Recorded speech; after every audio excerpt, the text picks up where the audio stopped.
கவலை இல்லாத மனிதன் உலகத்திலே கிடையாது அப்படின்னு சொல்கிறாங்க. இந்த கவலையிலிருந்து எப்படி வெளியில் வர்றது, இந்த ஒரீஸிலிருந்து எப்படி வெளியிறது, how to stop this worries.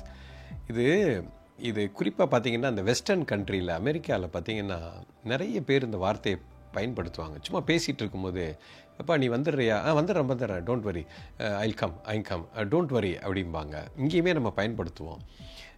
இத்தனை மணிக்கு இந்த வேலையை முடிச்சிடலாமா, no worry sir, I'll finish it sir, no worry. இந்த நோ வரிஸ், டோன்ட் வரி, இந்த ஒரி பண்ணாதீங்க, இந்த ஒரிங்கிற வார்த்தையை வெஸ்டர்னில் எஸ்பெஷலி இங்கேயும் பயன்படுத்துகிறோம். வெஸ்டர்னில் இது ரொம்ப பயன்படுத்துவாங்க. ஒரி இல்லாமல் இருக்கணும். ஒரு ஃபேமஸ் ஒரு புக்கு ரொம்ப பாப்புலர் ஆச்சு. நான் 20-30 வருடங்களுக்கு முன்னாடி டேல் கார்னேஜ்னு ஒருத்தர் எழுதின book, stop worrying and start லிவிங்னு. அப்போ ஒரீஸிலிருந்து ஸ்டாப் பண்ணணும், அந்த புக்கு ரொம்ப பாப்புலர் ஆச்சு. பட்டு இதில் புரிஞ்சுக்க வேண்டிய விஷயம் என்னென்னா, இந்த ஒரீஸை எப்படி ஸ்டாப் பண்ணுறது அப்படின்னு நீங்கள் ரொம்ப கவலைப்படுறீங்க. இந்த ஒரியை எப்படி நிறுத்தணுங்கிறதே ஒரு பெரிய ஒரி ஆகிடுங்க. You understand? எந்த ஒரியும் கவலையையும் முதல்ல நிறுத்த பார்க்காதீங்க. ஒரிங்கிறது ஒரு சிம்டம்ங்க, அது ஒரு கான்சிக்வன்ஸ். இந்த கவலை ஏன் வருகிறது அப்படிங்கிற அந்த மூலத்தை போய் பார்க்கணும். You understand?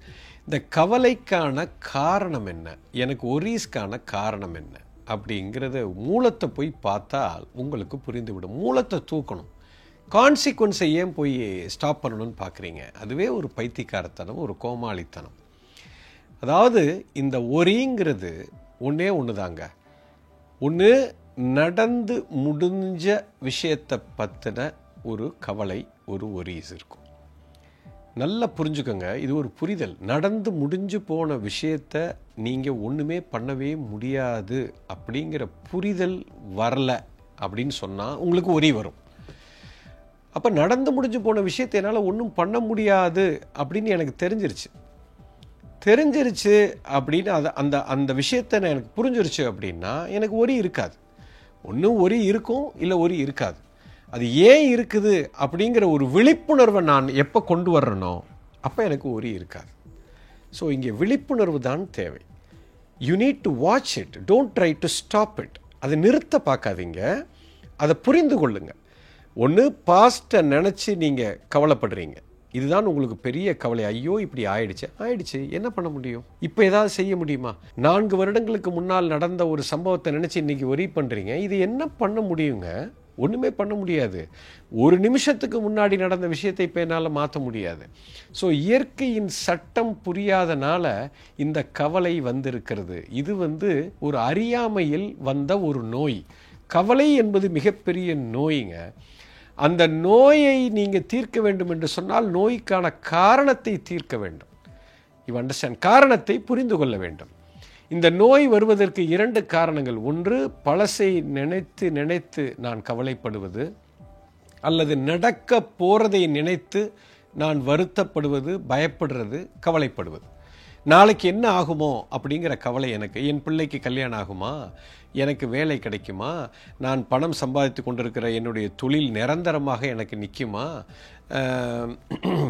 எனக்கு குழந்தை பிறக்குமா, என் மனைவி என்னிடத்தில் அன்பாக இருப்பாளா, என்னை விட்டுட்டு என் கணவர் ஓடிடுவாரா, என் தாய் தந்தை ஆரோக்கியமாக கடைசி வரைக்கும் நன்றாக இருப்பார்கள். இந்த மாதிரி பல கவலைகள். இது எல்லாமே ஃப்யூச்சரை சார்ந்தது, எதிர்காலத்தை சார்ந்தது.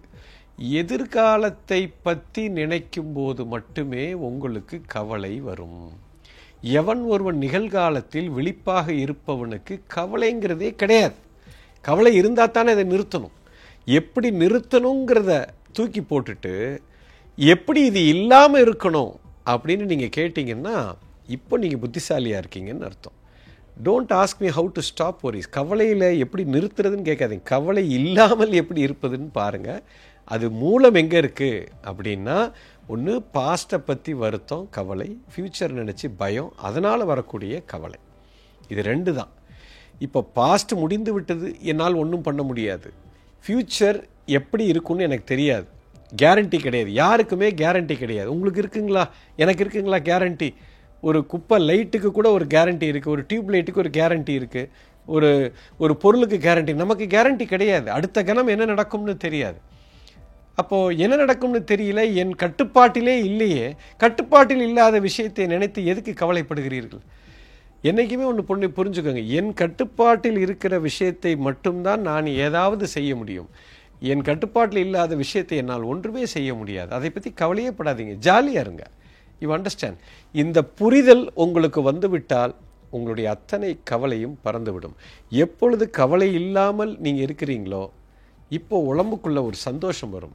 இப்போது நீங்கள் நினைக்கிறதெல்லாம் சரியாக நடக்கும். நீங்கள் எதை நினச்சி இது நடக்காமல் போயிடுமோன்னு நினைக்கிற விஷயங்கள் எல்லாமே சிறப்பாக நடக்கும். அது எப்போ நடக்கும்னா, கவலைப்படாமல் இருந்தால் தான் நடக்கும். கவலையை எப்படி கட்டுப்படுத்துறது, அதை ஒரி இல்லாமல் எப்படி இருக்கிறதுன்னு பார்க்காதீங்க. ஒரி வருவதற்கான காரணம் எங்கன்னு பாருங்கள். அந்த காரணம் என்னன்னா, நீங்கள் இல்லாத ஒன்றை கற்பனையில் போய் பார்க்குறீங்க. நடந்து முடிஞ்சதை, அது முடிஞ்சு போன விஷயத்துக்குள்ளே போய் சிக்கியிருக்கீங்க. நடக்க போகிறத நினச்சி பயப்படுறீங்க. இது ரெண்டையும் விட்டுட்டு நிகழ இன்று நான் என்ன செய்ய முடியும், என் கட்டுப்பாட்டில் என்ன இருக்குதுங்கிறத பார்த்து அதை மட்டும் செஞ்சுட்டு போய் நிம்மதியாக படுத்து தூங்குங்க சார். எது நடக்கணுமோ அது கரெக்டாக நடக்கும் சார். You understand? இந்த புரிதல் வந்துவிட்டால் கவலையிலிருந்து கம்ப்ளீட்டாக நீங்கள் வெளியில் வந்துடுவீங்க. புரிஞ்சிருக்கும்னு நினைக்கிறேன்.